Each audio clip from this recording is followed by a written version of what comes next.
Olá, seja muito bem-vindo ao Quinto Dia Útil, podcast oficial da Carreira Milha.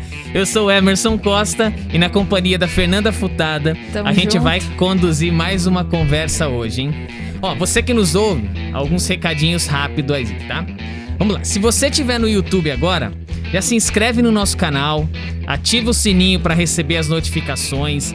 A gente tem um episódio novo por semana, quando a gente fala do Quinto Dia Útil, mas também nós temos outras publicações ali. Então nós fazemos webinars, uma série de conteúdos e estudos que a gente lança. Então aproveita, se inscreve, ative o sininho, porque toda vez que tiver coisa nova, você já é notificado aí no teu celular. É bem legal, é super rápido, né? Segunda coisa, se você estiver nas plataformas de streaming de áudio, é só clicar no follow. Então se você estiver no Spotify, se você estiver no Deezer, estiver no Apple Podcast, você vai seguir o canal Quinto Dia Útil ali.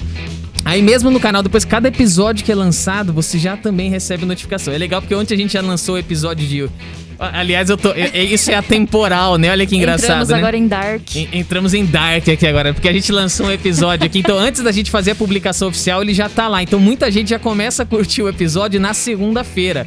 Então, quando você tá cadastrado, na segunda-feira você já começa a curtir as publicações que oficialmente saem na terça. Então, já vem um negocinho antes. Vamos só explicar o porquê Dark, porque a gente grava os episódios antes, eles não são postados ao vivo, né? Exatamente. Então, a gente já tem uma série de episódios gravados e a gente vai postando. E quando a gente grava o próximo, a gente teve uma fila lá atrás que tá sendo postada. Então a gente fica se sentindo meio perdido no tempo, assim, se a gente fala do quem futuro, é que já no falou? passado. Exatamente, com quem eu já falei e quem já publicou. Ó, então vamos lá, hein? Fora esse recadinho, segue a gente, beleza? Você que tá aí pensando em fazer uma pós no próximo ano, então, ó, mas ainda não sabe o que fazer, esse episódio é pra você, hein?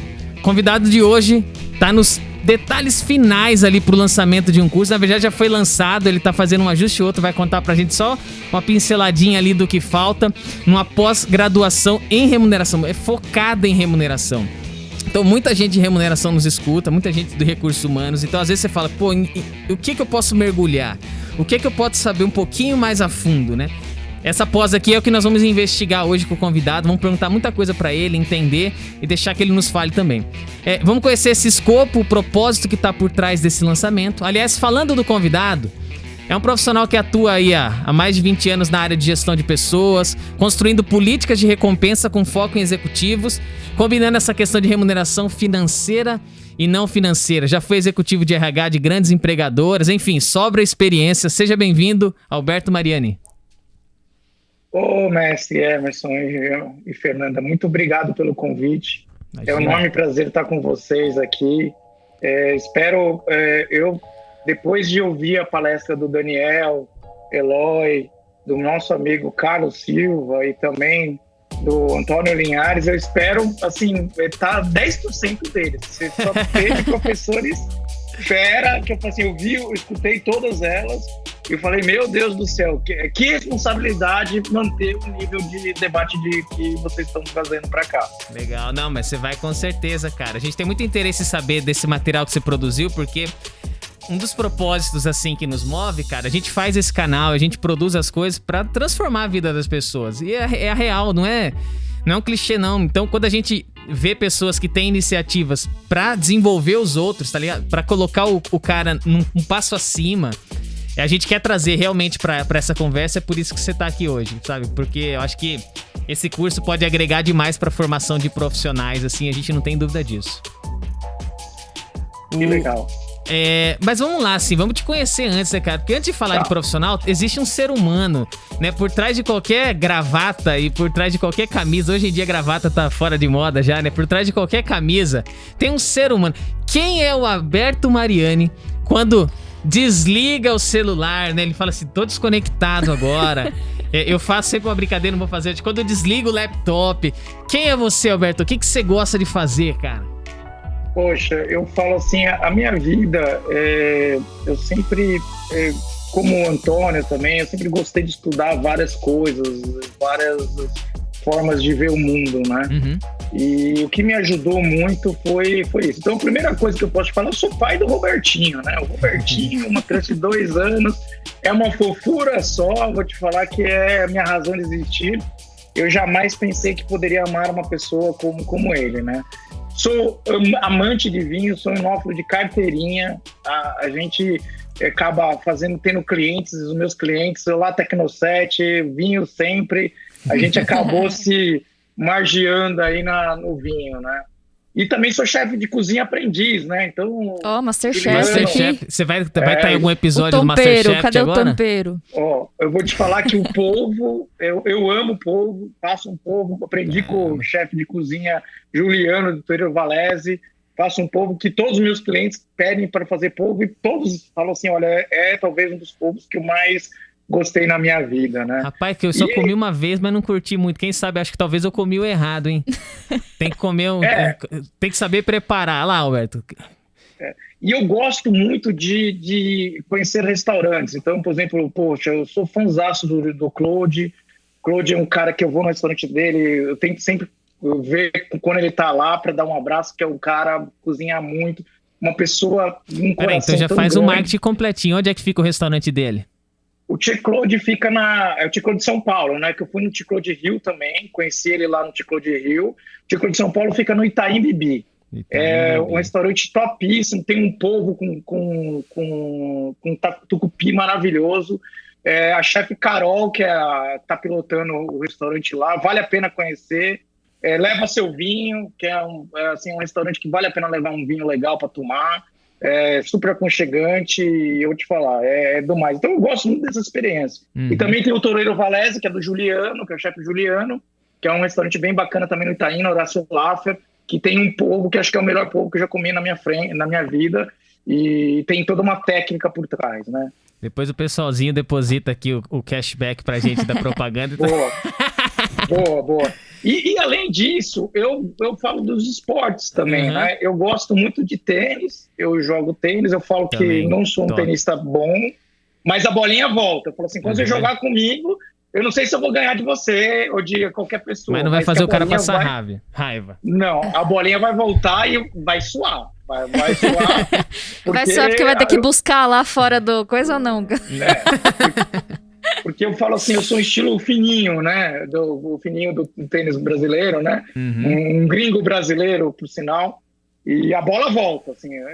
Que eu vou ganhar, não acho que não, mas que a bola vai voltar e eu vou dar um suador, com certeza. E uma outra paixão minha, que é uma paixão recente, não tem nem 8 meses, deve ter um pouco menos, começou na pandemia, que é o MTB, né? E eu só conheci gente boníssima. Conheci o Murilo Fischer, que é um cara com 5 Olimpíadas. Ele tem uma bicicletaria, ele é sócio da Soul Bikes, que é a bike que eu uso, uma bike topíssima. Ele também tem uma bicicletaria na Faria Lima, um cara mesmo no coração. O irmão dele também, o Alan, tudo gente boa. E nos esportes só conheci gente boa, viu? E quero agradecer também Paulo de Tarso e meu amigo Leonardo Gadelha, de ter me botado nesse esporte, que eles, você tem que pedalar, e hoje eu falo assim, se eu não pedalo, e também o pessoal pedal paulista, tá? O pessoal daqui do Brooklyn tem um grupo de pedal, da Sunny Bikes, que é uma turma muito bacana, tá? Pô, você que tá ouvindo aí, que curte bike e não sabe com quem andar, ó, Alberto já deu aqui umas 5 dicas aí de grupos, é só agora você... O próximo é o seguinte, lá no episódio você escreve lá depois na descrição, ali nos comentários, fala, Alberto, passa o contato aí, cara, queremos pedalar contigo, aí ele vai mandar, pode ter certeza. Você sabe que pode mandar. Mudou a minha percepção de formas de consumo quando eu comecei a andar de bike e entrei numa bicicletaria especializada mesmo. Acho que isso, entrei num outro mundo, assim, me apresentaram um universo do consumo que eu não conhecia. Então, a experiência de compra, você entra numa bicicletaria especializada, os caras, eles te explicam explicam as peças, o porquê que você tem que ter esse pedal, outro pedal, esse banco, outro banco. Eles fazem um bike fit ali. É uma experiência única e eu acho que agregou muito também na percepção que eu tenho agora de outras formas de consumo. E também dentro do RH, eu acho que eu olho para isso e eu penso muito na experiência quando a gente fala a experiência do colaborador, a experiência, né, do cliente. Eu lembro muito da experiência que eu tive numa bicicletaria e se eu puder, ao longo da minha vida, transformar isso de volta para o RH aqui no podcast, na carreira, acho que vai ser muito válido. E eu acho que isso é muito legal, porque quando a gente fala de Customer Experience ou de EVP, né, que é Employee Value Proposition, tem muito a ver de como você se encaixa nisso, né? Uhum. Mas depois a gente vai falar sobre EVP, Sem spoiler, né? sem spoiler. Eu comecei minha carreira profissional, eu comecei em 95, mais ou menos, 94, com cavalos puro sangue inglês, que minha família inteira trabalha vem do Jockey Club, eu sou o único ovelha negra que resolveu não seguir a carreira da minha família, dos meus avós, né, de cavalos, então a gente era proprietário, meu pai era treinador, eu cheguei aí com ele, troquei muita cama de cavalo, daí meu pai me ensinou muito o trabalho, que o trabalho duro, ele enobrece o homem, né? E minha mãe até falava pro meu pai, né? Eu tô fazendo um resumo da ópera, que é muito engraçado. O cavalo, ele tem o cavaco, o cavalo dorme no cavaco. Daí ele faz as fezes dele, tudo aquilo lá vai ficando amônia. E meu pai, como o pai dele ensinou ele para você ter noção e para começar de baixo, ele pedia para mim trocar as camas dos cavalos. Então, um funcionário dele trocava uma cama por dia. Eu trocava 3. E ele falava assim, esse moleque vai espanar. Eu falava, não, pode botar 4 que eu vou trocar. Então, aí começa o meu jeitão. Eu sou extremamente esforçado. Então, o que eu faço na minha vida, eu tenho que fazer na maior intensidade possível. E daí, eu chegava em casa cheio de pulga, né? Muito louco. Imagina, eu não posso fazer isso com o Betinho, porque é uma outra geração. Mas daí eu chegava, minha mãe falava pro meu pai, falou, Tuta. Meu pai é Alberto também, o apelido dele é Tuta. Eu falei, pô, Tuta, pega leve com o moleque, né? O moleque tem, acho que eu tinha, naquela época eu tinha 18, 19 anos. Daí eu entrei na PUC, daí eu fui fazer PUC, daí eu comecei a trabalhar em RH em 96, como estagiário, daí comecei a crescer, seguir a minha vida, trabalhei na Brinks, trabalhei na Volkswagen, trabalhei na Alstom, trabalhei na Leroy Merlin, trabalhei na Coca-Cola FEMSA como executivo de RH, daí fiz algumas experiências internacionais e chegou em um momento que eu falei assim, putz, eu sempre me via como linha, como business, né, E daí eu resolvi abandonar minha carreira executiva e montar uma banquinha em 2012. Minha banquinha é uma consultoria de remuneração. E daí eu comecei a conhecer um cara chamado Luiz Fernando Jorge, que é um cara que foi o antigo presidente da REI, que é um cara de altíssimo nível, que me deu uma visão de conselho. Porque uma coisa é a visão do executivo de RH, outra coisa é a visão de um presidente de uma empresa, outra coisa é a visão de conselho. É outro mundo, é outra forma de ver o mundo, né? E daí eu comecei a trabalhar com esse cara, ele me ensinou, assim, nós fizemos um trabalho junto numa grande petroquímica, ele me deu um start muito grande. E desde então eu venho trabalhando com conselhos, com famílias empresárias, e daí eu conheci um outro cara, que é o Herbert Steinberg e o Luiz Marcati, da consultoria Mesa, que é uma consultoria de governança familiar, que me deram uma visão mais de uma outra forma do mundo. Que é como você... porque uma coisa é o executivo de remuneração, outra coisa é o consultor de remuneração, Alberto Mariani, e outra coisa é o conselheiro de remuneração. Então, são bichos diferentes que se complementam. E é muito importante, porque você acaba tendo uma forma de ver as coisas diferente. E desde então, daí eu virei conselheiro da maior agência de comunicação do país, né, a FSB Comunicação. Depois também virei conselheiro da Loures, e agora eu também trazendo esse curso da Ser Educacional, que começou o curso mais ou menos da seguinte forma. Eu apresentei um trabalho no conselho, estava o Jean Guier, o irmão dele, o Jânio, o Joaldo, o Adriano e o Herbert Steinberg, e daí a gente estava falando sobre remuneração. E uma das coisas que eu acho que o profissional de remuneração precisa evitar é tecnicismo.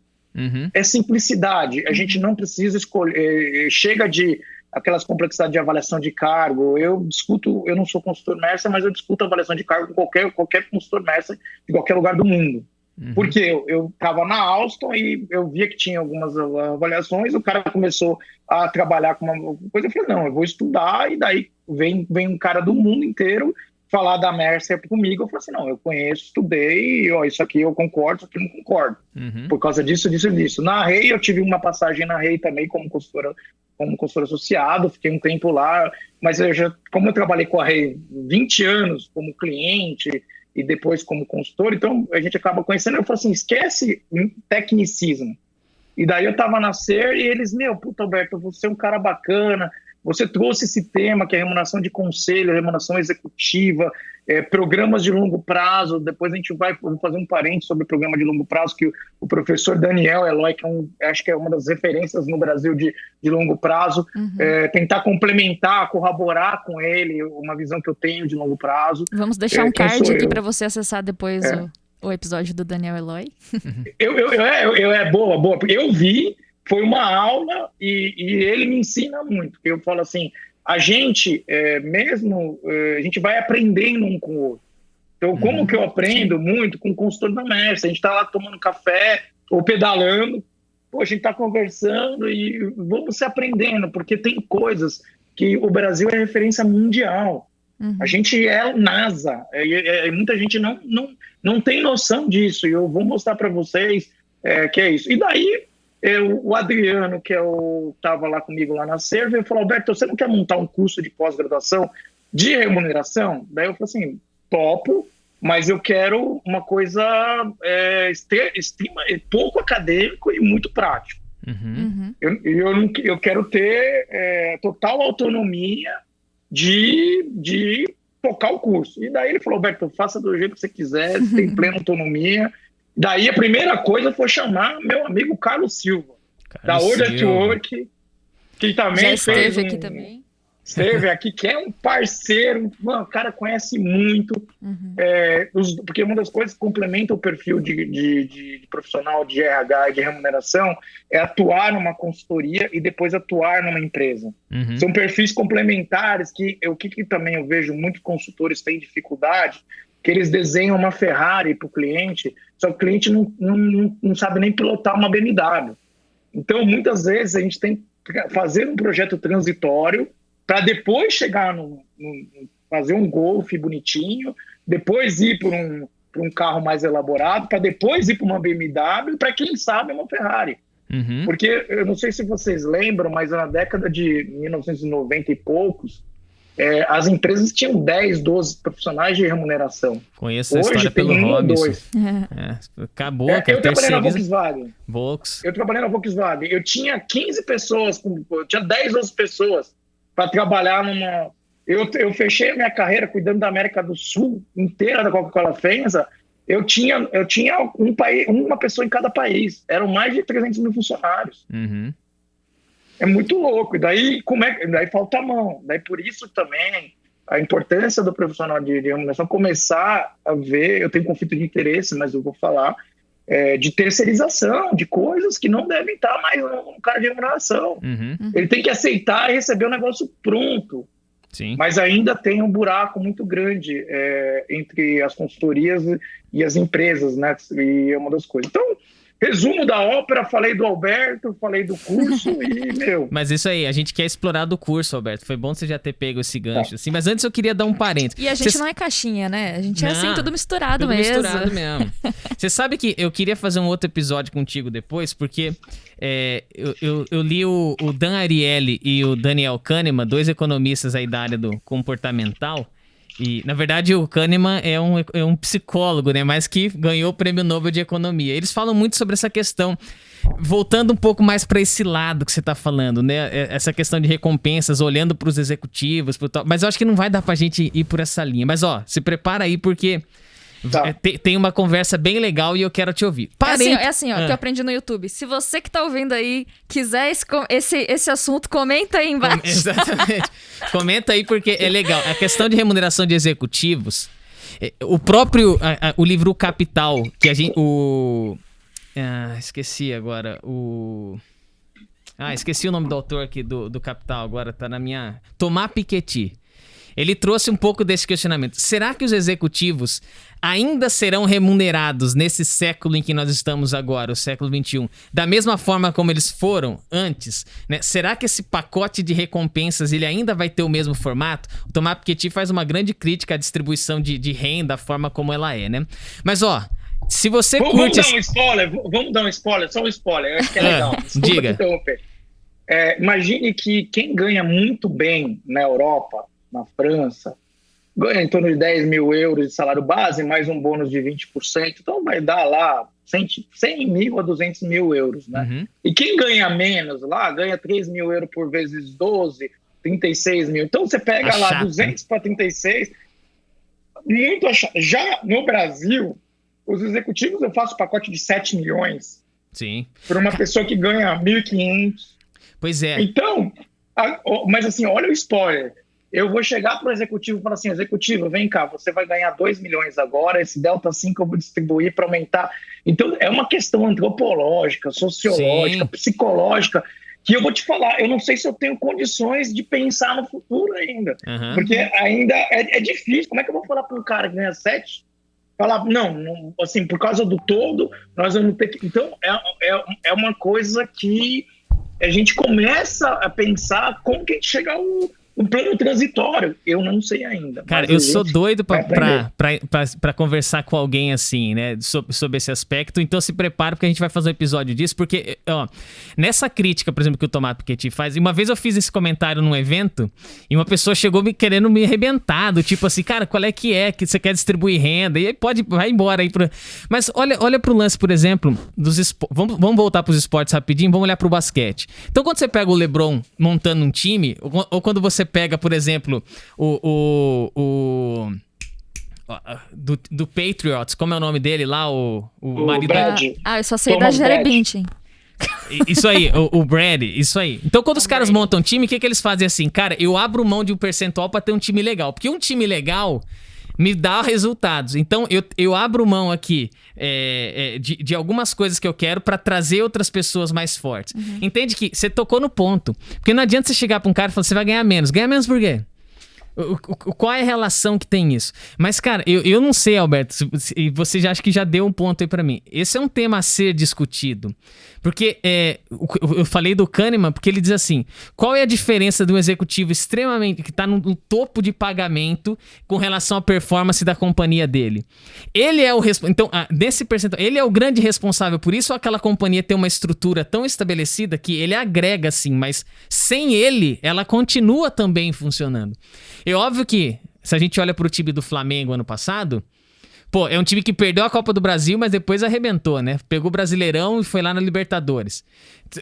O técnico, ele foi fundamental. Tanto é que ele saiu, ele levou um pouco do conhecimento dele. Mas o time, as peças eram tops, cara. O maestro é fundamental na coisa, mas... Até que ponto, né, Alberto? O Brasil realmente descola muito. Um técnico de futebol ganha 800 mil reais por mês.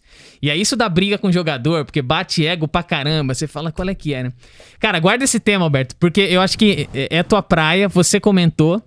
Mas vamos amarrar aqui agora no parênteses que eu fiquei ali atrás de perguntar pra você. E eu quero a tua sinceridade aqui. Consultorias globais, Alberto.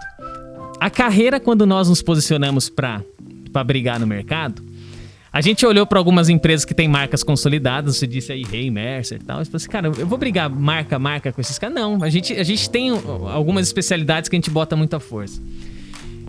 A tua experiência, eu sei que você conhece gente de cada uma dessas consultorias, eles vão dar os cursos, cada parte do curso você vai contar depois, tem professores que vêm de cada uma delas.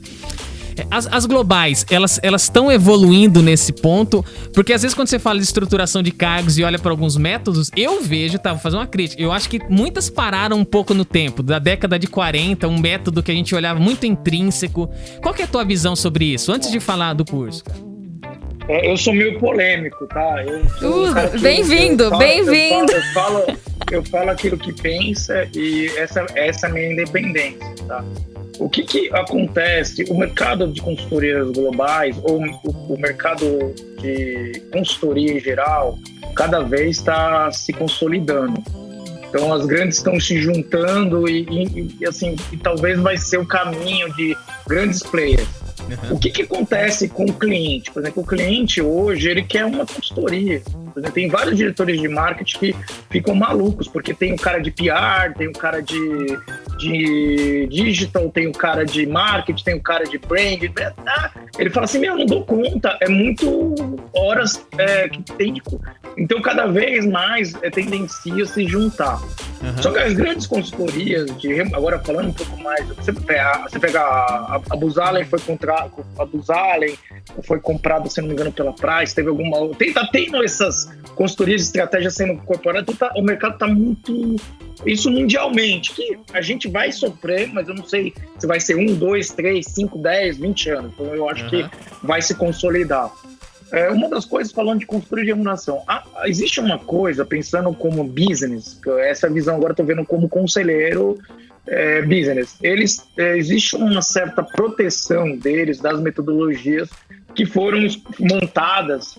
A metodologia da consultoria da Rei é uma metodologia que foi criada quando eu podia comprar qualquer carro e qualquer modelo, desde que seja o carro preto e o Ford T. E é uma metodologia que funciona muito bem nos dias de hoje, tudo, mas ela é muito complexa, entendeu? E olha que eu conheço ela bem. A Mercer, quem fez a Mercer, desculpa, são ex-consultores Rei, que teoricamente fizeram uma adaptação. E eu tenho a minha metodologia, a Mila tem a metodologia, que é derivada da metodologia Rei. E daí se começa a se discutir nas próprias consultorias de como conseguir simplificar isso. Só que ao mesmo tempo é um produto que tem uma vendável muito alta. Então fica aquele coisa, é uma vaca leiteira. Chuta o precipício abaixo ou fica com ela dando leite? Então, essa é a pergunta, eu acho que qualquer cara da Rei ou qualquer cara da Mercer que tá lá em cima do que fazer, porque você pode desmontar um mercado super lucrativo, porque a minha hora na Rei era absurda, era muito cara. Por exemplo, eu fazia avaliação de cargo, a minha hora era absurda. Eu fazia avaliação de cargo, eu fazia em 3, 4 horas 300 avaliações de cargo. Então a margem que eles têm em avaliação de cargo é gigantesca. Gigantesca. Falando, um cara de avaliação de cargo tem uma hora, lógico, com as crises, a gente não tem uma noção, mas nós estamos vindo de 3, 4 crises seguidas, é porrada atrás de porrada. Todo mundo acaba sentindo, as consultorias acabam tendo que baixar preço, as horas dos consultores acabam sendo menores. E começa a briga de preço. Então, essa é a minha visão. Eu acho que é o momento de... Agora falando como consultor, tá? Então, eu trabalho muito pouco com metodologia, eu pego... E pelo meu conhecimento eu vou encaixando as avaliações de cargo com a minha metodologia própria e não dou muito valor, e faço se o cliente quiser eu faço uma adaptação a qualquer metodologia que ele quiser. Mas eu acho que é uma metodologia antiga que deveria ser avaliada em algum momento, entendeu? Tá legal, não, tá entendido. A gente também trabalha com a metodologia própria baseada em market price, então a gente não pontua, a gente classifica e a gente consegue uma velocidade com isso. Tanto é que a gente aposta muito nisso quando a gente vai para o mercado disputar alguns projetos, né? Porque na operação, principalmente, dá a condição da gente ter capilaridade, Roberto. E aí é um ponto legal, porque não dá para você jogar tudo dentro de um pacote, né? Se você tem uma frequência de 1.000, 2.000 pessoas dependendo de uma área, se você errar em ali, se você botar num pacote 150, 180, 210 reais estão ali, você fala... vamos entrar nisso aqui. Cara, a diferença na folha é enorme quando a gente multiplica, né? Então essa capilaridade maior pra gente olhar para esses postos e fazer essa classificação é que a gente tenta refinar ao máximo. Por isso o número de grades também aumenta. Mas realmente, são métodos. Aí a gente deixa pro cliente escolher o que se encaixa mais. Exatamente. E vou te falar, todos os métodos têm fragilidades. Com certeza. Todos. Porque eu vou te falar um exemplo. Eu estava num cliente, eu era executivo de uma das empresas lá e vieram os consultores da Mercer lá da França para cá, né? E eu, executivo da América Latina, daí os caras fizeram um downgrade na avaliação e um cara que ganhava 50 pratos tinha que ganhar 20 pratos. E daí eu falei assim, daí eu tinha que estudar a metodologia Mercer para poder falar assim, tá estranho isso aqui, meu. Então, quando você vai com Job Evaluation só, tem que tomar muito cuidado, porque dá esse problema de market price. Por quê? O chefe, imagina, o chefe do cara lá na França ganha menos do que o subordinado dele aqui no Brasil, em dólar. É muito, ou em euro, é muito louco. Daí como é que eu vou falar isso em termos de remuneração? E daí se cria-se uma espiral sem fim, que eu tenho quase certeza que as multinacionais hoje, grande parte, eles têm problemas dessa natureza. Porque é muito difícil. Imagine, um diretor de RH aqui ganha 40, 30 mil, entendeu? Mais 6 salários de curto, mais 6 salários de longo. Às vezes, o diretor de RH lá ganha 10 mil, 15 mil euros, com 20% de bônus. Sim. E daí, o que a gente vai falar, né? O subordinado ganhando mais que o... E aquela lei número 1, né? Que não pode acontecer do subordinado ganhar. Então, o mundo é muito maluco. Sim. E acho que todas as metodologias precisam ser olhadas com calma. Eu estava falando com uma das grandes consultorias aí de governança, e ele veio me falar assim, pô, Alberto, o projeto de cargos e salários, todo mundo fala que é muito fácil de fazer. Eu falo assim, depende. Se você trabalhar com empresas já estão com capitais abertos, com a governança fora, é uma coisa. Se você trabalha com empresa familiar, onde que existe a família dentro, você tem que tomar muito cuidado, que é passo a passo, porque um projeto desse pode virar uma hecatombe, entendeu? Então não tem projeto fácil, tem um projeto bem feito e projeto que às vezes é negligenciado, esses temas. Eu tive uma... para complementar... Só para complementar, não, Alberto. Para colocar mais um ponto do que você falou. Falando das francesas, tem uma cliente nossa que é francesa. E eu sei de quem você tá falando dessa francesa aí também. Mas não vou falar, que é até bonito o jeito que a gente fala o nome em português aqui. É bem brasileiro. Mas eu tive uma reunião uma vez para explicar para a vice-presidente de RH na França. Ela estava aqui questionando. Pô, por que esse gerente industrial... vocês estão projetando esse valor, porque a gente usava esse método aqui e fazia o depara com eles. Mas, cara, tem uma questão. Quando eu faço essa análise intrínseca, projeta teu ponto aí pra dar o grade, a única coisa que ele não consegue dar é a parte atuação, é oferta e demanda de mercado. Então, eu não acho esse profissional nesse valor que você me deu.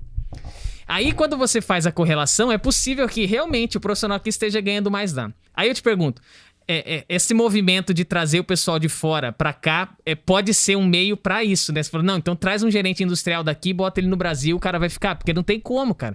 O brasileiro começa a ficar... O problema com a nossa moeda, uma série de coisas. Você não tem um profissional, você não tem você não tem uma condição de qualificar pessoas para essa posição, oferta lá embaixo, preço lá em cima, não tem o que fazer, né?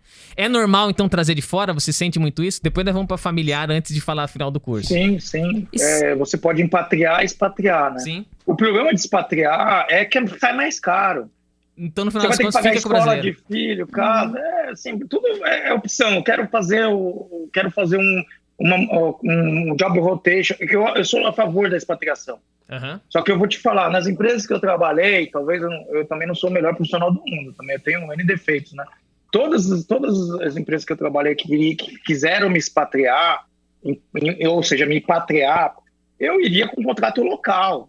Então, no final das contas, eu ia ganhar a mesma coisa que ganhar aqui, até menos, porque eu ia ganhar 10, 15 mil euros lá.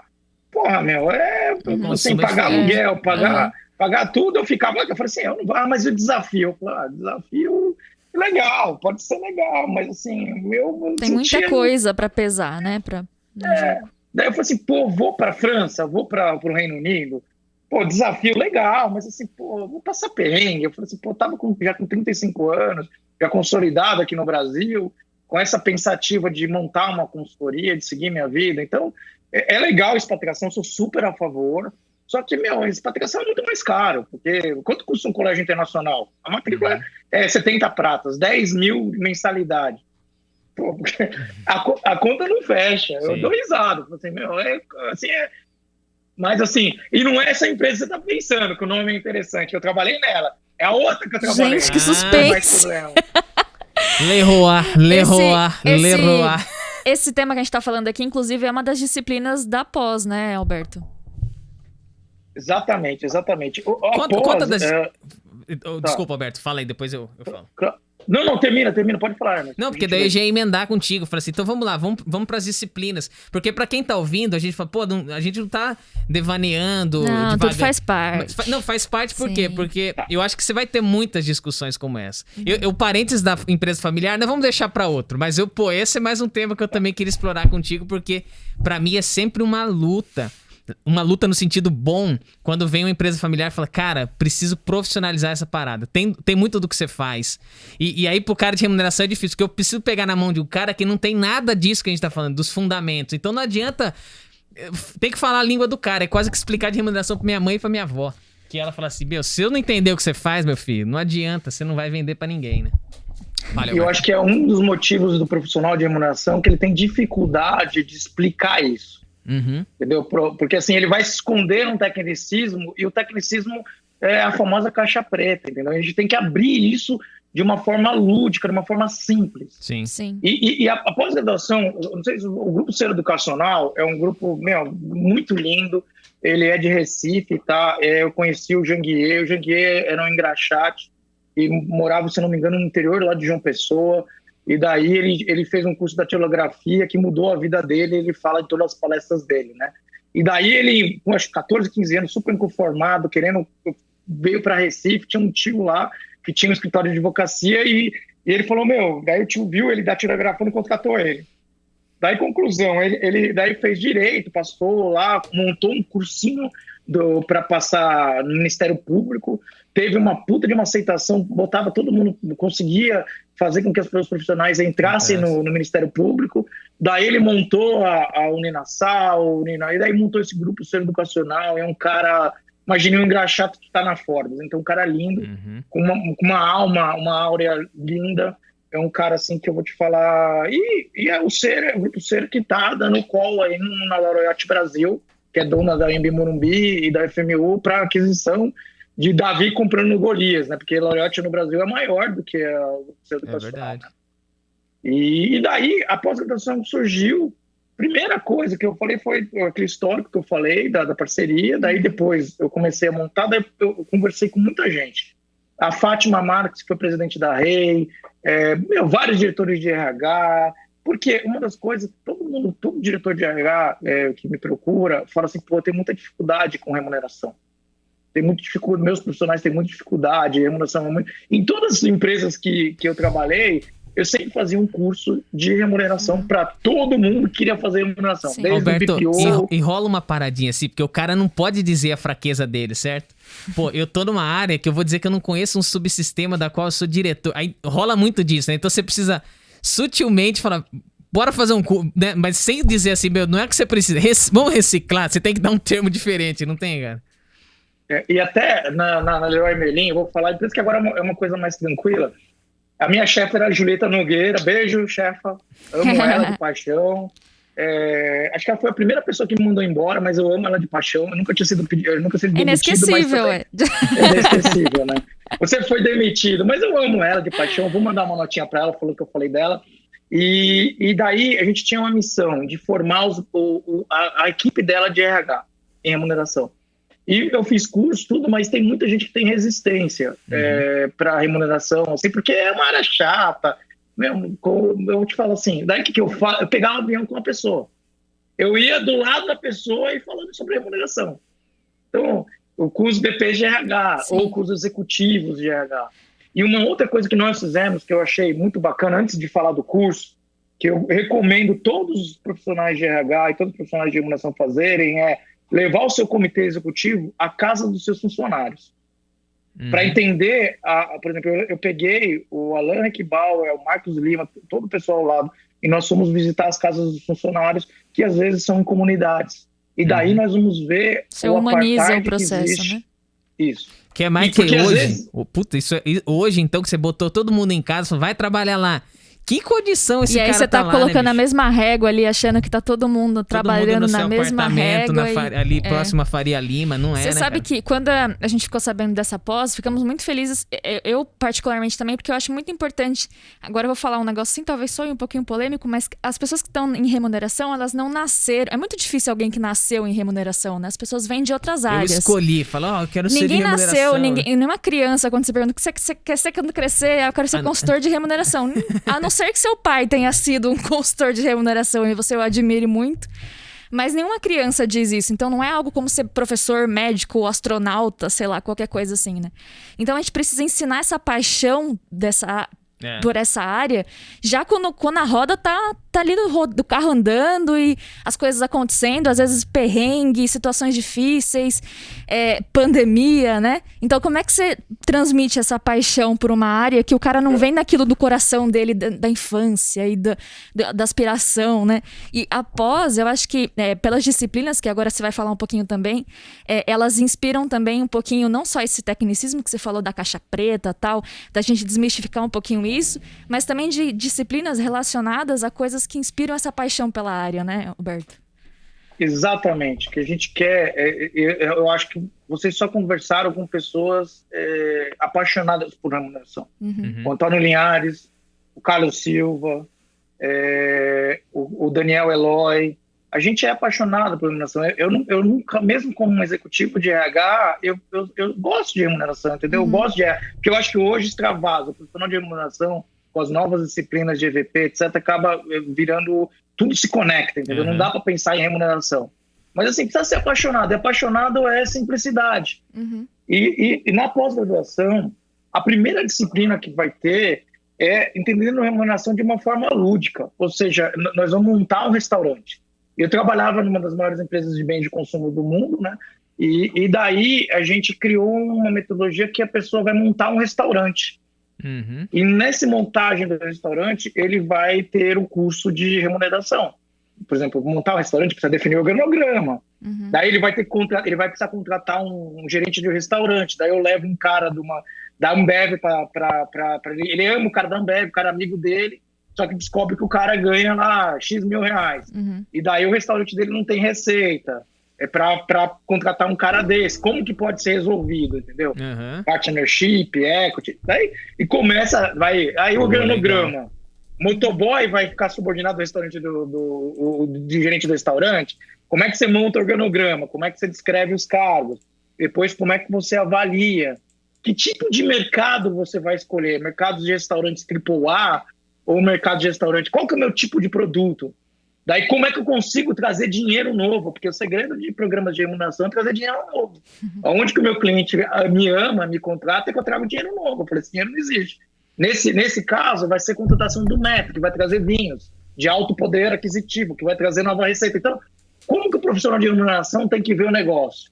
Como business.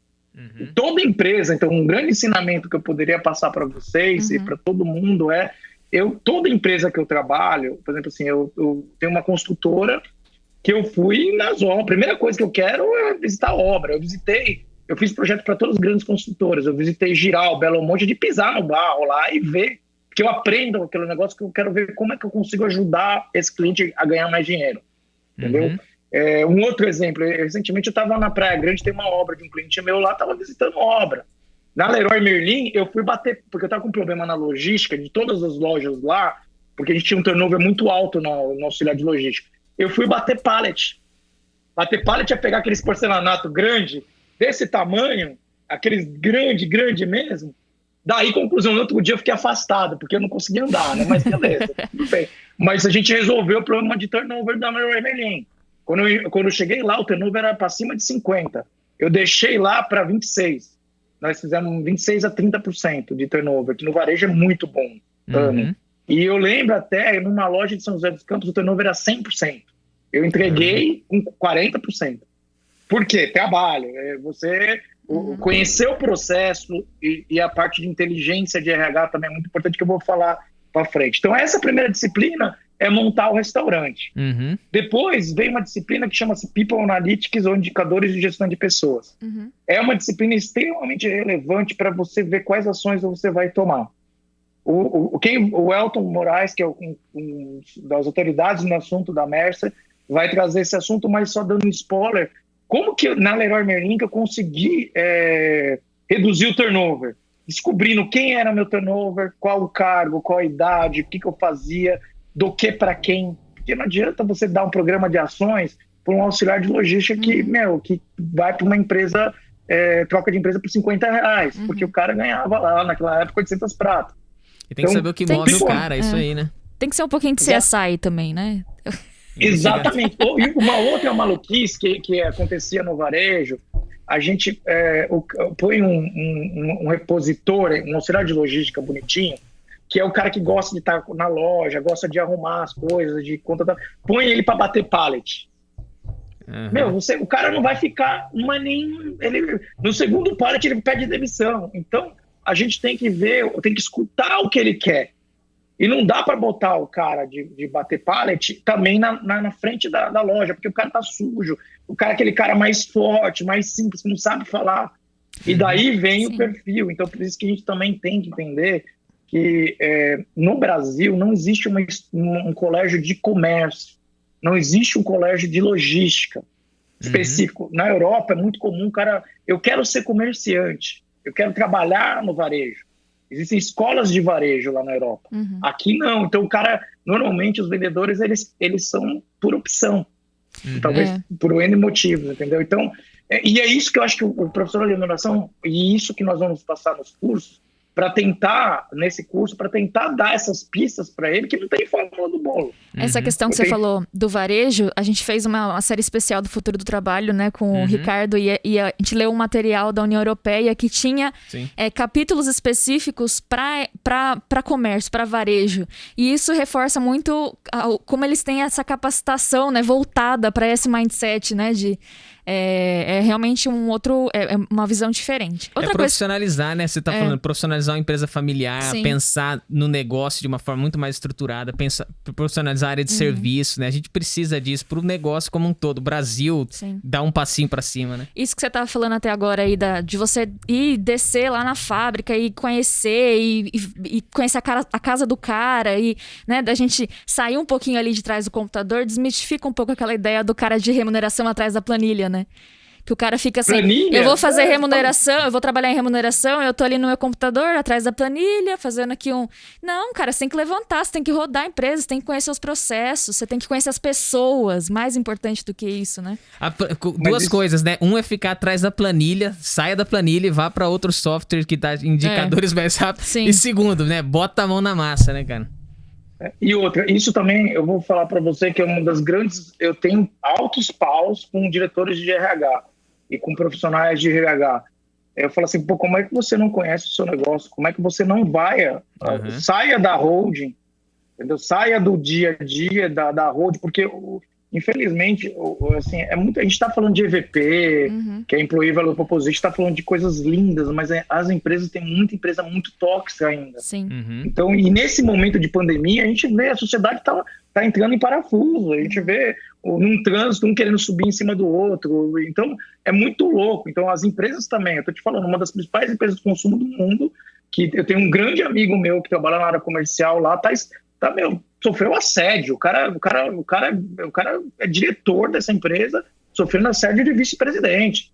E assédio porque, a coisa foi parar assim, você vai falar assim, isso, infelizmente, ontem 2, 3 pessoas de RH me ligaram, muito, muito tristes com a situação que está tendo, da toxicidade da empresa dele. Então a gente está falando de coisas tão lindas, mas a gente também tem aqui do lado de casa, eu faço um trabalho de tênis aqui na comunidade de Paraisópolis, que, a gente tem aqui uma comunidade, que, assim, tem que andar de tanque lá. Calma aí, peraí, então a gente tá num mundo disruptivo, mas assim, a gente ainda... Eu falo assim, a gente tá sabe, é uma coisa tão longa, como a gente falou da remuneração do presidente, então a gente tá num momento muito complexo da sociedade, né? Então a gente tem que tomar muito cuidado para não sonhar uma coisa que a gente tá tão longe. Exatamente. Então eu falo assim, não é melhor a gente botar a expectativa lá embaixo e talvez ir construindo coisa do que falar de EVP. Às vezes tem cliente que me fala que quer falar de EVP. Puta, EVP... vou falar, VP, imagine, para uma empresa que está tendo um problema de assédio no alto nível. Ou vá buscar referências mesmo lá em cima, mas aí conheça a sua realidade a ponto de saber assim, isso funciona aqui, isso ainda não funciona, o que eu posso fazer para um dia funcionar, né? Exatamente. E daí depois o Antônio Linhares, junto com o Carlos Silva, o Rodrigo Buono, o Guilherme Kobayashi do Albert Einstein, vão falar sobre remuneração fixa, aí já o famoso curso de cargos e salários tradicional, tá? Que é o básico, mas de uma forma mais estruturada, falando de pesquisa, o Gui vai vai ensinar um pouco na parte de Excel também, porque nem todo mundo tem dinheiro para contratar um sistema, né? Sim. Então o Excel ainda é uma ferramenta que é muito plenamente usada. Então, como é que você usa de uma forma rápida, né? E vai ter toda a parte de coisa. Depois vem uma parte de que quem vai pilotar isso é o Leandro Vaz, da Boticário, junto com a Tina, da Klabin, que vai falar sobre processos. Seria uma remuneração fixa ou design organizacional alinhado a processo, porque os meus projetos que eu faço, eu não faço mais o cargo de salário tradicional. Então, um dos grandes laboratórios aí, que eu fiz um projeto no maior laboratório do país, que eu tive um desafio pela Angélica Dente, que é uma grande amiga, junto com o Eduardo, o diretor de RH lá, falou assim: Alberto, a gente já teve um problema muito sério com consultorias, a gente tem que atualizar as inscrições de cargo sem mexer muito nos profissionais. Você topa? Eu falei, eu topo, desafio é comigo, né? Não sei como. Então, eu fui visitar a NASA deles, que eles têm uma NASA de laboratório. Então, pelos processos da empresa, a gente constrói as descrições de cargo e manda só para o ocupante para validar, entendeu? É uma coisa mais... lógico, você não tem 100% de precisão nas descrições de cargo, mas você consegue lá pegar 80%, 90% e não ficar mexendo com os profissionais, porque às vezes não é o momento, às vezes a empresa está muito estressada por algum motivo, etc.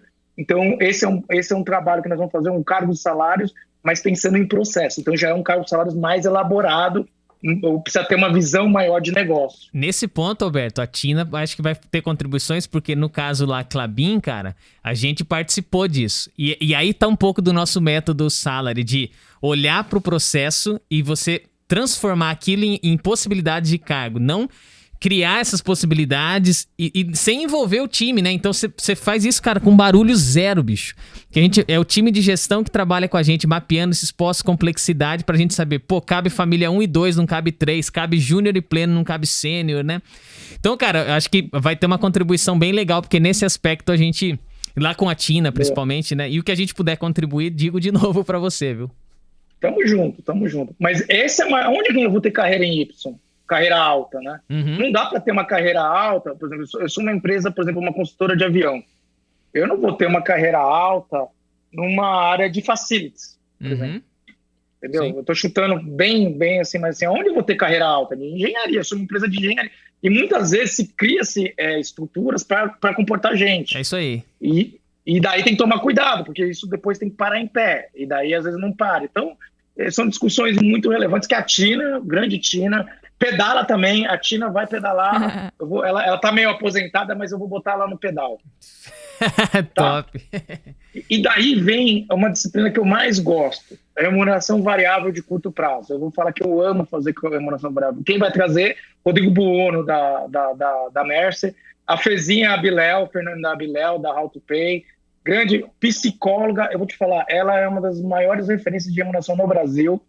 E é uma psicóloga, então desmistifica esse negócio de profissional, de remuneração precisa vir de alguma área exata. Ela é psicóloga, e eu vou te falar, ela, se bobear, é uma das maiores referências de remuneração no Brasil. Sim. É uma grande querida, e eu também vou falar alguns temas. Então aqui nós vamos falar desde coisas básicas, cultura inútil, que eu brinco. Eu não sei se vocês sabem, mas o Brasil virou referência mundial em termos de remuneração variável no Brasil.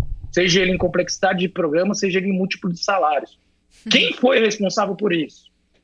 Tem o nosso presidente, Fernando Henrique Cardoso, que ele foi exilado lá na França, então ele ficou mal lá, morando na França, tomando vinho e dando aula, se não me engano, na Universidade de Paris. Eu não tenho certeza se é Paris ou Sorbonne, eu acho que é Paris. E daí ele aprendeu com os franceses, além de igualité, fraternité, liberté, ele aprendeu uma coisa chamada intéressement. E depois ele voltou para o Brasil, e quando ele voltou para o Brasil, ele virou senador. E daí ele promulgou uma lei que foi assinada pelo finado Antônio Carlos Magalhães, que é a lei do PLR, que é a lei de 10.101 lá de 2000. A partir disso, as empresas se potencializaram em instrumentos de remuneração variável. Então eu falo que o pai da remuneração variável no Brasil chama-se Fernando Henrique Cardoso. Falei com a Gabriela Voltas, uma cliente minha, falar, olha, pode falar que eu estou falando que ele é o pai, e eu sempre menciono ele que ele foi um papel relevante porque as empresas, pela lei de variável, começaram a pagar variável e começaram a criar uma cultura de meritocracia, uma cultura de desempenho. E faz muito sentido. E as empresas Pô, a gente pensa da hoje mesma forma, potencializaram. Não tenha dúvida. Entendeu? E o que está aí, qual que é o segredo de remuneração variável? Eu montei um sisteminha de remuneração variável também, que é um sisteminha que os meus clientes compram, e a gente põe o sistema o cara pilota no celular, ele consegue ver o formulário de bônus form e fazer a animação com o funcionário, então ter um diálogo aberto de desempenho, tá bem, não tá bem, e deixar aquela coisa, quer aumento? Você vê o ficheiro dele do ano anterior, desse ano, fala, olha, desculpa, você não bate meta, como é que você quer ter aumento? Just in time. Uhum. E o segredo de remuneração variável está nos elásticos de pagamento, nas metas que você vai escolher. Sim. Porque uma empresa estressada, você jamais vai botar, vou pegar um indicador EVA, ou um indicador de lucro. Uhum. Uma empresa estressada é fluxo de caixa. Só que a mesma empresa não estressada não é mais fluxo de caixa. Pode até ser, mas porque eu falo paciente terminal, é fluxo de caixa. O paciente que já saiu do terminal, já está começando... Você pode usar também a meta de fluxo de caixa. Uhum. E o segredo está no mínimo, alvo e máximo. Então, e os gatilhos também que tem que ser pensada na composição das metas. Até o momento que você começa a tirar dos valores também, você olha para a carteira de produtos, você olha para impulsionar mercados e tecnologias, né? Então aí você já tira de valor e fala, meu amigo, agora vamos olhar para outras coisas, eu preciso colocar tal produto no mercado e é por aqui que a gente vai, né? Então vai muito bem. Legal, é legal você pegar desde o básico, porque tem gente que vai estar quebrado com a empresa e tem gente que já está surfando em desenvolvimento. Então o cara pode olhar para outras coisas, né? E ganhar para isso, né? A ponto de nem ter dinheiro, né, os indicadores mudam. Os indicadores mudam, assim, eu vou falar, mudam com muita rapidez. Sim. Então, hoje eu pego a maioria dos programas que estão com problema, são por isso que as empresas estavam num momento... Eu tinha um planejamento estratégico, esse meu planejamento estratégico, ele mudou, só que o meu modelo de remuneração não mudou. Uhum. Entendeu? E daí isso... Não conversa, bicho, é perigoso isso aí. Exatamente. E uma das coisas que eu não falei, mas toda vez que... Toda disciplina vai ter um diretor de RH que vai encerrar a disciplina. Entendeu? Depois eu vou falar, por exemplo, Cláudio Costa exatamente, para encerrar a disciplina da Cláudio Costa da Petrobras, o Sérgio Pisa da Klabin, o Eduardo Corrêa da FSB, que é meu cliente, o grande Delin Matsu, que hoje tem a sua empresa, mas foi SVP da Google. Meu, só cara fera. Vai ter um atleta olímpico, Murilo Fischer, também, que vai falar também sobre EVP. Então, sempre vai ter isso, tá? Bom, depois de curto prazo, só gente fera, só gente fera. Uma das coisas que eu aprendi com o fundador da FSB, da maior agência de comunicação do país, o Francisco Soares Brandão, e o cofundador Marcos Trindade, grandes amigos, eu amo eles de paixão, sempre traga gente melhor que você para fazer o time. Então, tenho certeza que todos eles são melhor que eu. Porque são pessoas de altíssimo gabarito e, tem muito um a corroborar com o outro. E remuneração de longo prazo, que é uma outra disciplina, quem vai falar é Daniel Eloy, grande Daniel da Pris, e o Rodrigo Bono da Mercer. E talvez eu vou dar uns pitacos também, que eu tenho uma visão que o Brasil hoje é referência de longo prazo também por um motivo. Como a nossa bolsa tem muita volatilidade e as empresas estrangeiras e fundos de investimento amam o stock option, está sendo bem discutido a implementação de stock option por causa de tributação, por causa de N complexidades. Então, a gente começou a desenhar um modelo que se adapte a uma bolsa de alta volatilidade. E por isso que a gente é uma empresa, por isso que a gente traz esse tema de longo prazo com esses viés, entendeu? E a gente, Brasil, hoje é referência mundial por isso. Porque hoje nós somos a NASA desse modelo de bolsa de alta volatilidade. Porque na Europa, você faz um stock option no Reino Unido, na França, na Alemanha ou nos Estados Unidos, é um modelo que qualquer fundo de investimento. Exatamente. Eu peguei um cliente meu do ramo educacional e plotei as ações dele versus as ações da Bolsa de Valores brasileira versus as ações das bolsas americanas e francesas. E você vai ver que tem picos muito grandes. E daí, não sei se vocês lembram, mas a Dilma mexeu no programa de financiamento das empresas educacionais. Isso desestabilizou o mercado inteiro. E daí a empresa crescendo double digit de lucro, crescendo double digit de EBITDA, todas as coisas, só que as ações estavam lá embaixo. E o programa desse meu cliente era stock option. Ou seja, o executivo estava fazendo toda a lição de casa, mas as ações estavam lá embaixo e o cara estava underwater. E isso não é bom, entendeu? Porque o cara tá fazendo o trabalho. Mas, ao mesmo tempo, tem que ter a composição do acionista, que também ele tá ganhando menos. Então, é uma coisa muito complexa, e por isso que o Brasil hoje é referência mundial em programas de longo prazo, criando programas diferenciados. Legal, o papo com o Daniel foi muito bom mesmo. Ele mostra assim. O teu software, assim, segue a linha do que a Prisla tem também, assim, de interação, porque os caras são referência também, né? O software deles é referência de longo. A gente conversou algumas vezes aí de tentar juntar os softwares. O meu é curto, o dele é longo. E o meu é um software de um consultor de remuneração que fez um software. Entendeu? É uma forma diferente porque o que eu acredito que é um software que vai ter baixo custo de programação, de implementação, entendeu? Porque como a gente já pensou já nas variáveis possíveis, é um software que vai se escalonar. E se Deus quiser, daqui 10 anos eu vou estar aqui, nós vamos tomar um vinho e eu vou ter conquistado a minha independência financeira com esse software. Legal. Tá? Benefícios, quem vai dar aula é o Lávio Chiara, um grande mestre da Duratex, o Gui do Einstein, a Vanessa, que é uma consultora independente que me ajudou muito em alguns clientes meus, que vão falar de benefícios, no Beneflex, e aí vai. Depois vem a disciplina, que é uma disciplina que eu acho que é um dos grandes desafios intelectuais meu e da Fê, da Fernanda Biléu e do Antônio Linhares, que chama-se EVP, ou Remuneração Intrínseca. Eu vou te falar, é uma disciplina muito complicada, com pouca teoria, muito pouca prática.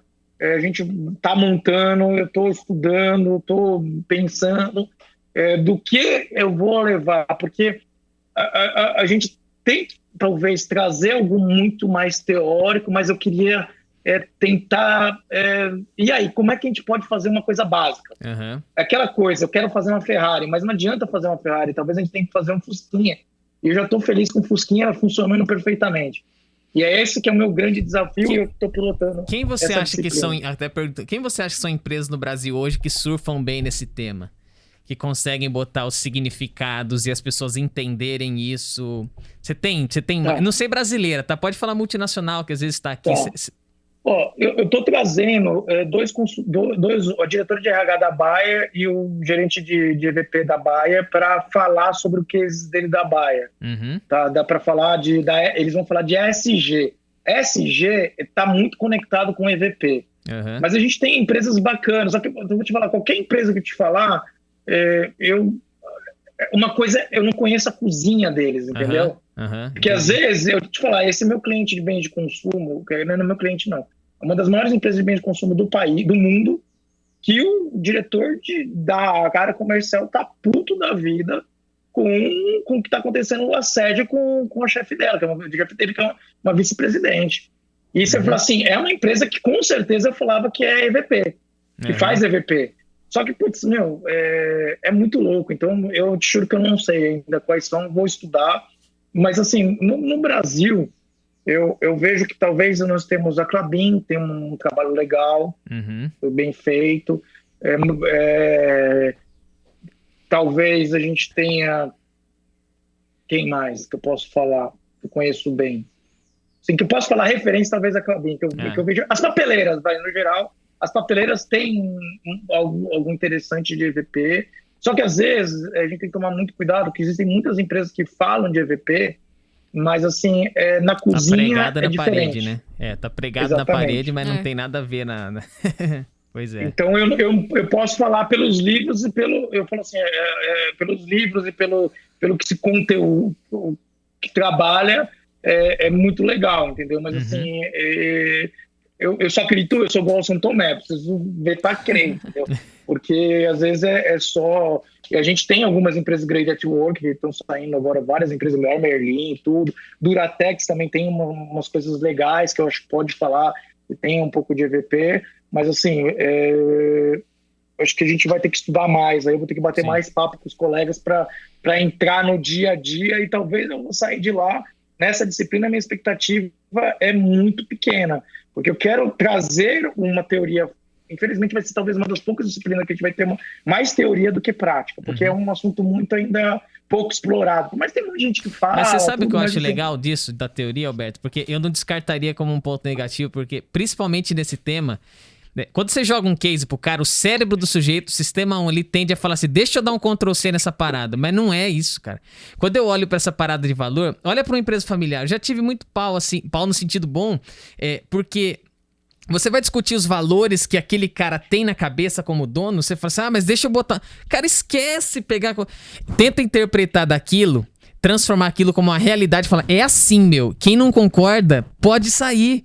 Mas é assim, não adianta querer inventar um negócio pra colar na parede que aquilo não representa a realidade. Quando eu acho que você vai pra uma matéria dessa, é muito legal você fazer o cara refletir no fundamento. Por quê? Porque dentro de cada casa tem uma cozinha diferente. E aí, meu, você precisa adaptar o negócio. E você precisa ter recurso mental.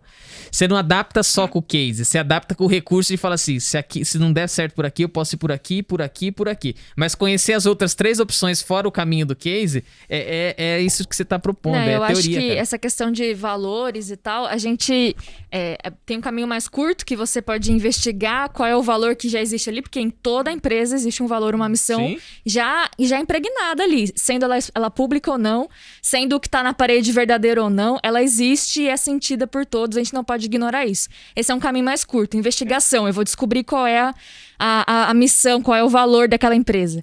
E o caminho mais longo, é claro, é você construir, identificar, beleza, temos uma brecha aqui, vamos construir algo a partir daqui. E aí você traz pessoas, e aí você vai precisar o quê?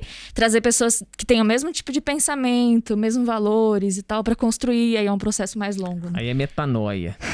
E eu vou te falar, dando já o spoiler do EVP, quem vai encerrar o curso é o Murilo Fischer, o cara tem 5 Olimpíadas, foi um tupiniquim que foi pedalar na Itália, nas principais equipes de ciclismo.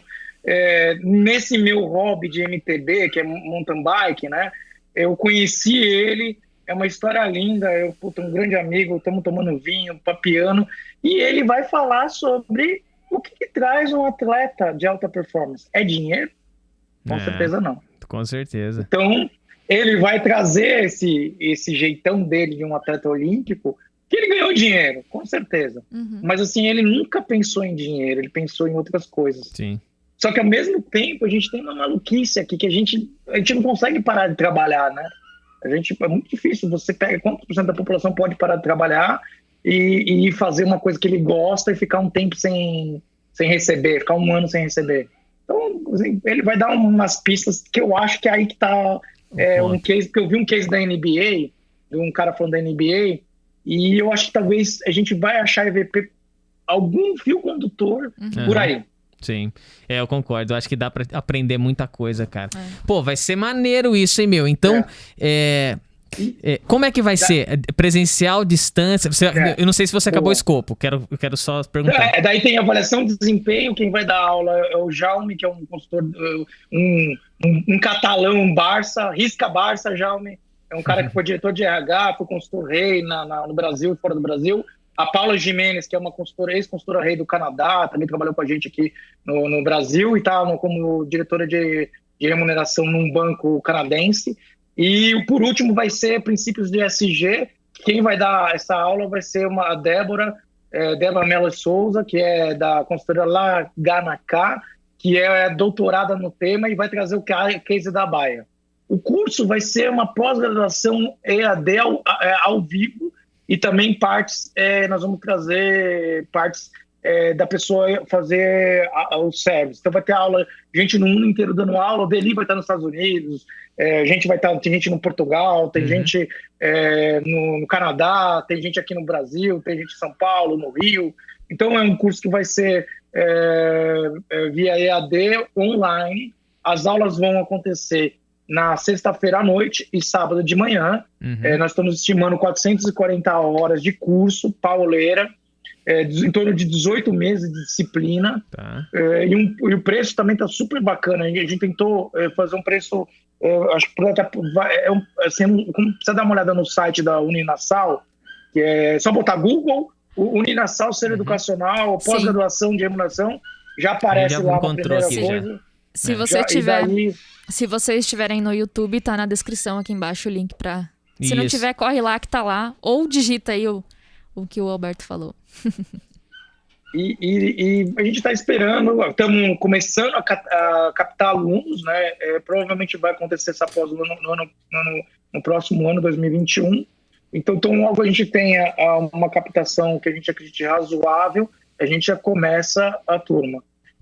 A Uninasal faz parte do grupo educacional, e a gente vai começar a trabalhar com as outras universidades. Então, por exemplo, o cara da Amazônia pode se inscrever para a UNAMA, que é uma universidade muito forte lá no norte, ou pela Universidade da Amazônia também, que é muito forte lá, ou pela Uninasal, que é muito forte no Nordeste. Aqui em São Paulo, eles têm a UNG. Também é possível se inscrever porque vai ser todo mundo na mesma sala.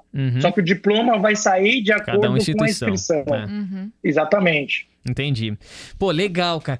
E aí, tem um cupom de desconto para quem tá ouvindo o episódio? Tem sim. Depois eu vou passar. Eu acabei de mandar uma notinha aqui pro Emerson. Vai ter um cupom de desconto ou algum sorteio de uma bolsa. Tá comigo. É a única pendência que eu tenho com vocês. Eu quero pedir desculpa, mas assim, a gente estava numa correria lascada. Mas já tem o ok. A gente só precisa ver agora como a gente vai viabilizar o código. Porque como é uma empresa, assim, imagina, vai ligar para um número de telefone ou pelo site. A gente precisa só ver como é que a gente consegue fazer essa logística. Isso, e também nos nossos sites também. Porque o site, a gente precisa botar lá no site. Imagine, são 10 sites, são 10 universidades, né? Então tem que baixar em cada site esse código para fazer a programação para que isso venha e libere desconto. Mas está na conta. Ou vai ser um desconto, ou talvez uma bolsa.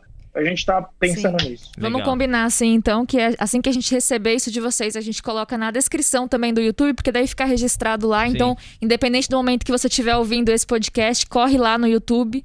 Exatamente. E vai estar lá na descrição. Se não tiver ainda, põe um comentário lá. Eu tenho interesse, eu quero, põe um e-mail. A gente vai procurar uma forma de entrar em contato com vocês aí que tem interesse para encaminhar esse cupom de desconto. Com certeza. A gente faz a conexão com o Alberto também, qualquer coisa, e já facilita muito, qualquer um. Aliás, então, para você que tá nos ouvindo, tá aí, a gente trilhou um pouco pelo curso para conhecer o Alberto, pra gente saber desse universo, esse ecossistema chamado remuneração, que ele é fundamental. Compensação nunca saiu de moda. Se você olha Jesus fazendo uma parábola, ele fala dos trabalhadores e das recompensas, né? Quanto ele pagava para um no começo do dia e outro no final. Então você vê que a compensação, ela sempre existiu. A questão é a gente conseguir entender o momento, o zeitgeist, e você adaptar a forma de compensar, entendendo a cultura, o momento, o comportamento das pessoas, né? Alberto, para dar aquele arremate, talvez eu não tenha te perguntado algo que você gostaria de ter falado. Então, tá o momento, você dá a mensagem final e fala algo que a gente não te perguntou, cara. Boa. Eu acho que o que eu poderia falar para todos vocês? Primeiro, fazer o bem não importa quem. Ajudar as pessoas de uma forma assim simples às vezes, ou uma forma mais complexa, entendeu? Tem um grupo de trabalho também que é bem legal, que chama Empreenduca, que eu também depois eu vou mandar o material para vocês, que é um grupo que ajuda crianças, quer dizer, adultos a entrarem na faculdade. Então tem todo o processo de aconselhamento, de preparação, porque são jovens que já tem 3 cases, que a gente tem cases que a pessoa mudou a vida da família. Imagina uma pessoa que nunca teve um familiar passou num curso superior, e ele vê aquilo lá, e os outros que são da família começam a ver que é possível. E a gente acredita piamente que a educação muda o mundo. Tem esse grupo meu, tem o grupo também Tênis da Hora, do Rogério, que é um grupo que a gente ajuda lá na comunidade de Paraisópolis, que eu vou mandar também. Legal. E a gente faz um trabalho lá. Infelizmente vai ter estamos fazendo a quadra, tem uma quadra lá que a gente está modernizando a quadra, para criança, porque outra coisa que muda o mundo é esporte. Sim. Esporte muda o mundo. Então o esporte vai te ajudar a disciplina, vai te ajudar a conhecer você mesmo, a integralizar as pessoas, a trabalhar com talvez a parte mais importante do ser humano. Que hoje a gente não é mais hoje pra gente o que é mais importante é a inteligência emocional, ou talvez a inteligência social. A inteligência racional, eu acho que é importante, eu vou falar, é importante, mas acho que é a parte social, e a gente tem que se ajudar, porque o mundo cada vez mais está construindo paredes. A gente vive eu moro num condomínio A gente cada vez mais tem mais segurança, mais paredes, mais muros. E a gente tem que chegar a tentar, ao longo do tempo, começar a criar um jeito de destruir essas paredes, porque cada vez mais, quanto maior a parede, maior vai ser a bandidagem, maior vai ser... Então, acho que essa seria a minha parte aí que eu tenho, e eu gostaria de me dedicar mais, mas, assim, a gente também acho que é um ano difícil para todos nós, acho que para cada um de nós aqui, a gente como consultor também acabou sentindo muito, é um ano que a gente pode falar, talvez seja o pior ano de projetos que eu tenho desde 2012. Mas a gente acredita em trabalho, a gente acredita em fazer as coisas. Sim. E a gente continua a ajudar. E tem um grupo também que eu gosto muito, que todo mundo conhece, que é o Médicos Sem Fronteira. E tem lá você virar sócio dele, que é bem legal. Você paga um valor, pode ser qualquer valor. Eu acho que vale a pena pegar lá, quanto é? R$100, R$50? Putz, meu, às vezes pra gente não é nada, entendeu? Mas às vezes pra uma criança é muita coisa. Então eu sempre gostaria muito de passar isso para todos nós, para tentar, dentro do nosso mundinho, o que eu posso fazer? É doar R$5. E isso no ciclismo, a gente faz alguns pedais, e o pessoal do ciclismo acaba distribuindo cestas básicas lá na comunidade lá bem de Paranapiacaba.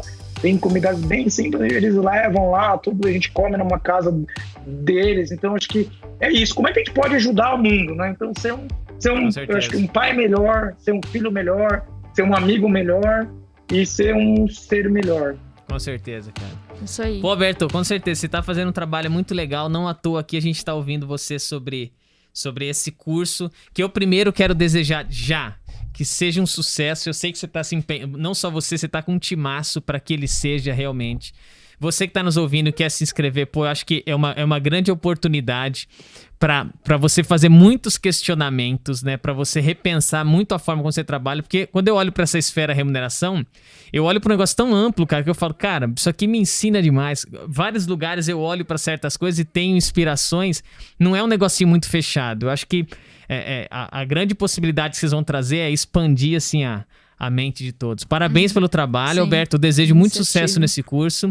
Você que está nos ouvindo, então, agora, se você não estiver no YouTube, a gente colocou na descrição desse episódio lá no YouTube, no canal da Carreira, youtube.com/carreiramiller. Você vai encontrar os links dessas instituições que o Alberto falou. Você vai encontrar, se até lá já tiver isso, que a gente, atemporal de novo, Dark, volta aqui, talvez já esteja lá o link, cupom de desconto. Então, com certeza vai ter o link do curso pra você conhecer. Do curso vai estar lá dentro, sim. Então você vai conhecer, não precisa entrar no Google, né? Facilita muito a tua vida ali, é bem legal. E se você está no YouTube já, se inscreve no nosso canal. Se você curtiu esse episódio, dá um joinha, porque esse curtir nos ajuda a entender o conteúdo que a gente está publicando e como as pessoas estão assimilando. Ajuda bastante, inclusive, esse vídeo chegar esse áudio, alcançar mais pessoas que também têm o mesmo interesse que você. Muito obrigado, Fê. Muito obrigado. Alberto, muito obrigado mais uma vez, cara. A gente vai ter outras conversas, tá? Se prepara aí pra gente falar de tomar Piketty, remuneração de executivos, falar da tua praia aí também, que é muito maneiro, tem muita curiosidade. Já fiquei pensando, tomar o quê que a gente vai tomar? Não era vinho, que é Piketty? A gente toma vinho e tomar Piketty. Eu acho que vinho é uma boa, ou vai ter o nosso pedal, que eu acho que uma das coisas que a gente vai levar o Emerson a pedalar e nós vamos tomar um chopp e comer coxinha. Talvez não. E o outro lá, que é como que é? Não é pancetinha, como que é o nome lá? Torresmo. O torresminho. O torresminho. Fechou. Valeu, obrigado pelo convite, Robson, Miller, Fê e Emerson. Foi um enorme prazer, viu? Prazer foi nosso. Ter conseguido passar isso. Foi ótimo. De um pouquinho. Com certeza. Desculpa falar muito, né? Imagina. Que isso? Tá aqui pra falar, você foi convidado pra falar. Bicho. Aqui quem quer falar é o convidado. Alberto, obrigado. Valeu, galera, tô ouvindo, pessoal. muito obrigado. Até mais, pessoal. Tchau.